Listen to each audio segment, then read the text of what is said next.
So till now we have discussed about points, line, and then line segments.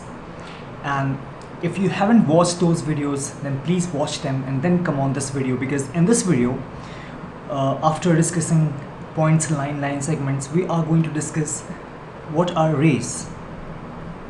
We are going to discuss about rays.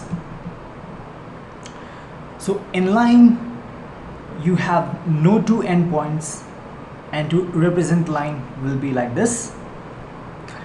And in line segment, you'll have two endpoints, and to represent them, the way will be like this.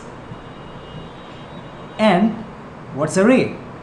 So in the case of ray, you'll have one endpoint.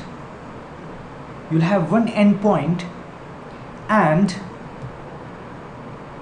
there will be no second endpoint. That is, you will only have one endpoint on one side, but on the other side, just like a line, it will go on extending. That is, it will go infinitely.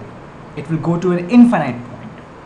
So if this is point A and this is point B, then point A is the end point. And what's ironic, it's ironic that though it's a starting point, but still we call it as a end point. Okay, why end point? Because in the case of line, we saw that line can extend, even it can go infinitely at this side and also on this side. But in this case, this ray cannot extend beyond this point, and that is why it's an end point, though the ray starts from here.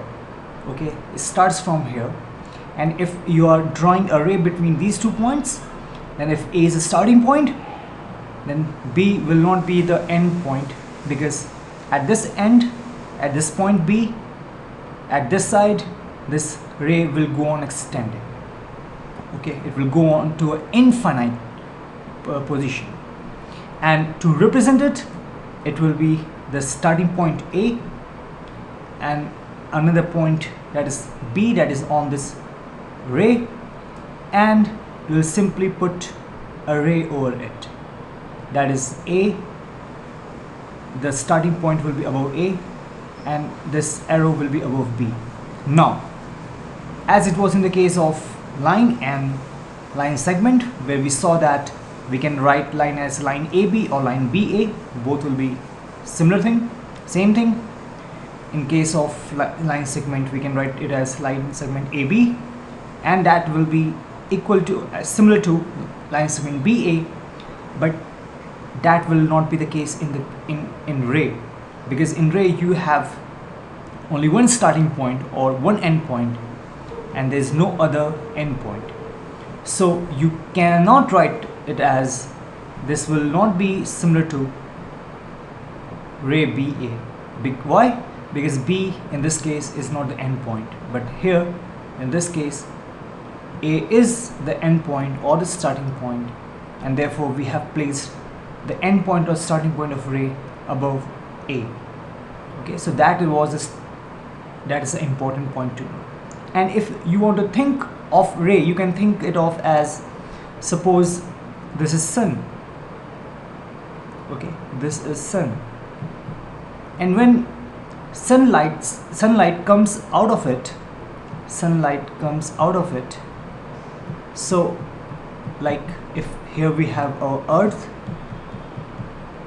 so it's coming in the form of a ray. Why ray? Because it can be clearly seen that it has a starting point, here, but you know, it will go to an infinite, you know, it will go infinitely, it will have no end. It will go to earth and will go to Mars and like that, because light can travel infinitely, right? So you can think of it as a ray, that is sunbeams or rays. Another can be if you have a torch, and when you light on the torch, then rays come out of it. Suppose you have a bulb, this LED bulb or whatever, the light rays come out of it. right? So this is the starting point here, and this arrow represents that since light travels infinitely, so it will have no end at this point, and that's what a ray is.